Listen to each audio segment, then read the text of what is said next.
relations between drift velocity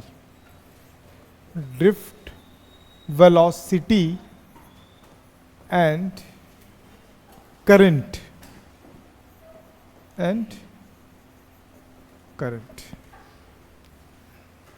ठीक है। तो सबसे पहले हम लोग ड्रिफ्ट वेलोसिटी का निकाल चुके थे,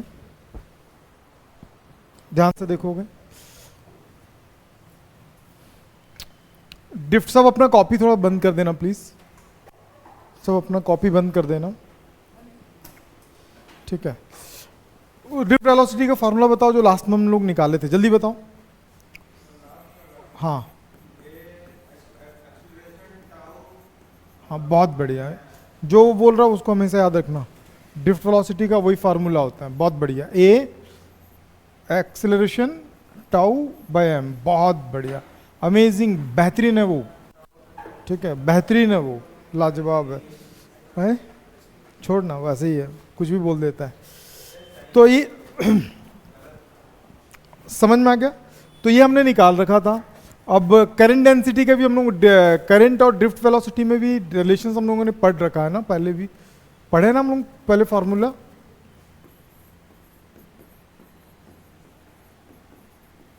एक फार्मूला निकाले थे का, I is equal to N I V D A, V D कुछ निकाले थे, दिखा तो जरा दोस्त, सब उठपटांग लिखे हैं।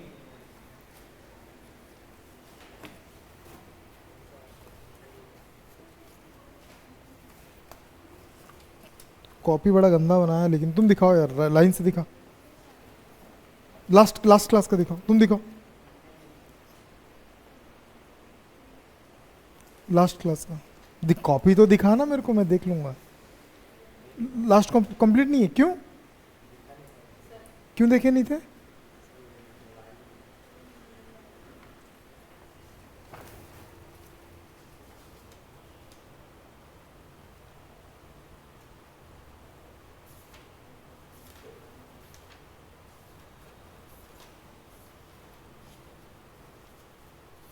ये ड्रिफ्ट वेलोसिटी नोट करके लिखो, इसके नीचे, इसके आगे नहीं बढ़ा है ना, नोट करके लिखो, नोट करके लिखो।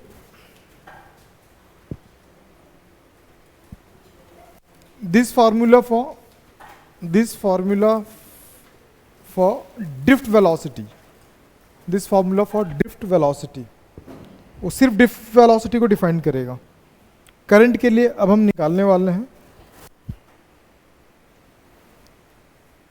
ठीक है। अब सब लिखना बंद करें, फुल अटेंशन इन बोर्ड, बहुत इंपॉर्टेंट है। हम बात करते हैं, चलो स्टार्ट करते हैं। नहीं रहेगा, लेंगे नहीं उसको, कंसीडर नहीं करते हैं, चार्ज के लिए निकाल रहे हैं। देखो अज्यूम कर लो कि ना ये क्या है, कोई कंडक्टर है, ये क्या है,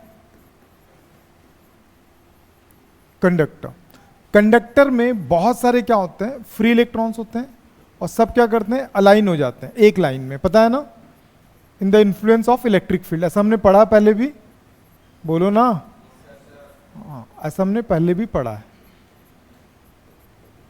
और इलेक्ट्रिक फील्ड का डायरेक्शन क्या होगा, ये हो जाएगा इलेक्ट्रिक फील्ड का डायरेक्शन, ठीक है। चलो तो अब इसके बाद हम लोग ना अच्छे से देखना, डेरिवेशन बता रहा हूं इसका।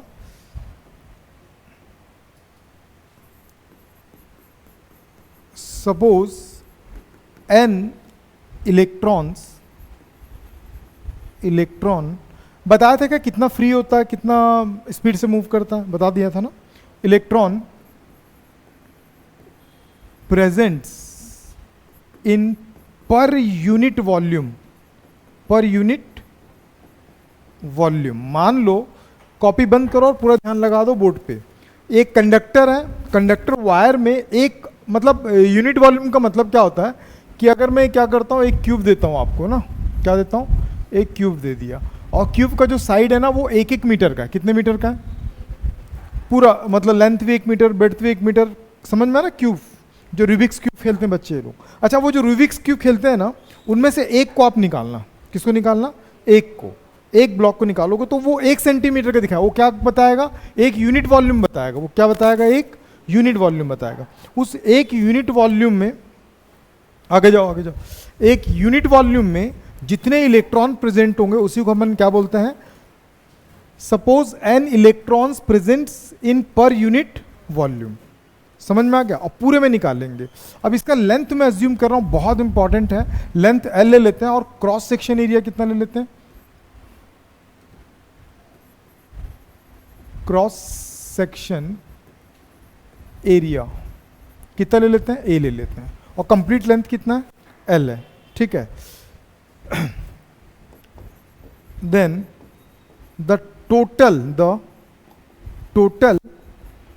Number of electron present in the conductor. ध्यान से देखना, हम क्या बताए कि भैया एक यूनिट वॉल्यूम में कितना है, n ठोक है। आपको बताना कि टोटल में कितने होंगे। बात को समझो, मैं आपको बोलता हूं कि एक एप्पल 1 रुपए का, तो 10 एप्पल कितने का होगा, 10 रुपए। क्या किए, 10 से मल्टीप्लाई किए। अगर एक यूनिट वॉल्यूम हमको पता है कितना क्यूबिक सेंटीमीटर निकल रहा है, n क्यूबिक सेंटीमीटर, तो इसका टोटल वॉल्यूम निकालेंगे, उस n का मल्टीप्लाइड कर देंगे तो हमको क्या मिल जाएगा, टोटल वॉल्यूम में जितना प्रेजेंट है।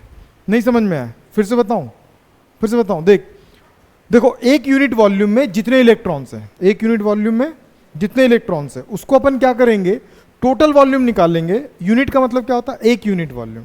ठीक है, जैसे रूबिक्स क्यूब में एक ब्लॉक को निकाला, उसमें जितने प्रेजेंट है, तो पूरे में कैसे प्रेजेंट कैसे पता चलेगा, उस पूरे रूबिक्स क्यूब का हम वॉल्यूम निकालेंगे, उससे मल्टीप्लाई कर देंगे, तो अपने को टोटल नंबर पता चल जाएगा। समझ में आ गया? आ जावे गधा वो वहां देख रहा है। लेकिन ना थोड़ा सा ध्यान दोगे फिजिक्स की क्लास को ना भाई, बाकी क्लास में भी टाइम को सभी के सभी ध्यान दोगे आप। तो टोटल नंबर की बात करूं, टोटल नंबर मैं कैपिटल N लेता हूं। ठीक, टोटल नंबर कैपिटल N लिया, यूनिट वॉल्यूम में कितना था, स्मॉल n। टोटल वॉल्यूम कैसे निकालते हैं, ये सिलेंडर है, सिलेंडर का वॉल्यूम कैसे निकालते हैं, cross section area into length. कैसे निकालते हैं, cross section area into length. तो एरिया A चल रहा, लेंथ L। कैसे पता चला, 10th वगैरह में पढ़े होंगे यार, आपको पता है ना सिलेंडर का वॉल्यूम कैसे निकालते हैं। अगर एक सिलेंडर ऐसा दिया है, ठीक है, उसका रेडियस अगर r है और लेंथ अगर L है, तो इसका वॉल्यूम क्या होता है, पाई r स्क्वायर L। ये जो पाई r स्क्वायर क्या है, उसका सरफेस एरिया है। समझ में? तो एरिया इंटू लेंथ करते हैं तभी क्या आता है, उसका वॉल्यूम आ जाता है। तो ये क्या निकला, टोटल नंबर ऑफ इलेक्ट्रॉन्स निकला। ठीक, अब हम टोटल नंबर निकल गया, तो अब टोटल चार्ज इसमें निकाल सकते हैं, टोटल चार्ज। तो चार्ज हम कैसे निकालते हैं, चार्ज इज इक्वल टू क्या होता है, हम पढ़े ना क्वांटाइजेशन ऑफ चार्ज से, Q is equal two plus minus NE। तो N के जगह पे टोटल नंबर और E के जगह पे क्या ले लिया मैं, इलेक्ट्रॉन। तो Q चल रहा है, N का वैल्यू कितना चल रहा है, NaL, साथ में क्या आ गया E। ये टोटल क्या निकला है, चार्ज निकला। समझ में? ये कहाँ से है पता है, क्वांटाइजेशन ऑफ चार्ज। चार्ज किससे मिलके बनता है दीदी, पढ़े हैं ना, प्लस माइनस NE, पढ़ें कि नहीं पढ़े? तो मैं यहाँ पे साइन कंसीडर नहीं कर रहा हूं, करना चाहो तो कर सकते हो। ये n क्या है, टोटल नंबर, और ये इलेक्ट्रॉन। समझ में आ गया? वही चीज को यहाँ पे निकाल दिए। तो हमको निकालना क्या, ड्रिफ्ट वेलोसिटी और करंट के बीच में क्या करना, रिलेशंस निकालना। तो अब मैं क्या करूंगा, करंट। तो करंट इज इक्वल टू क्या होता है, current is equal to the rate of flow of charge, the rate of flow of charge. तो current is equal to Q by क्या हो गया, T। Q का वैल्यू पता है, यस पता है, NaLe क्या है, NaLe, और बाद में क्या आ गया, T। समझ में आ गया अंत तक, कहीं डाउट है? अब सोचो, अब टाइम की बात करते हैं। अब सोचो कि जो इलेक्ट्रॉन्स थे ना, ये इलेक्ट्रॉन यहां पे था, और इलेक्ट्रॉन जब यहां से यहां तक मूव करेगा, याद रखना ये Vd का डायरेक्शन है, मतलब ड्रिफ्ट वेलोसिटी का डायरेक्शन है, और ये इलेक्ट्रिक फील्ड का डायरेक्शन है। दोनों का डायरेक्शन अपोजिट होता है। ड्रिफ्ट वेलोसिटी हमेशा किसका निकालते हैं अपन, इलेक्ट्रॉन्स का निकालते हैं। किसका निकालते हैं, इलेक्ट्रॉन्स। और इलेक्ट्रॉन किसके डायरेक्शन के अपोजिट मूव करता है, इलेक्ट्रिक फील्ड के अपोजिट डायरेक्शन। लास्ट क्लास में हम डिस्कस कर चुके हैं। तो ये अपोजिट डायरेक्शन में निकलेगा। तो अब बताओ, मान लो कि यहां से यहां तक पहुंचने में उसको कितना टाइम लगा, T टाइम लगा, और कितना डिस्टेंस ट्रेवल करके आया होगा वो, L डिस्टेंस, क्योंकि कंप्लीट लेंथ कितना था, यहां से एक इलेक्ट्रॉन यहां तक पहुंचा, जब यहाँ से यहाँ तक पहुँचा तो कितना डिस्टेंस कवर किया, टाइम कितना लिया t, और किस स्पीड से वो आता है, ड्रिफ्ट वेलोसिटी की स्पीड से। तो अपन क्या कर सकते हैं, स्पीड या वेलोसिटी इज इक्वल टू क्या होता है, वेलोसिटी इज इक्वल टू क्या होता है, डिस्प्लेसमेंट बाय टाइम। तो भाई वेलोसिटी यहाँ काम नहीं कर रहा है, यहाँ पे कौन काम कर रहा है, ड्रिफ्ट वेलोसिटी काम कर रहा है। तो यहाँ पे मैं ड्रिफ्ट वेलोसिटी क्या लिख लिया, वी डी। कितना डिस्प्लेसमेंट हुआ भाई, वो एल डिस्टेंस तक गया। टाइम कितना लिया, टी टाइम लिया। तो एल बाई टी को मैं क्या लिख सकता हूँ, वी डी, या फिर डायरेक्ट आप क्या करो, टी का वैल्यू निकाल दो। टी का वैल्यू निकालोगे तो क्या होगा, एल बाई वी डी आ गया। या जैसा चाहो, या चाहो तो इसको क्रॉस मल्टीप्लाइड करो, एल का वैल्यू निकाल दो, वी डी इंटू टी।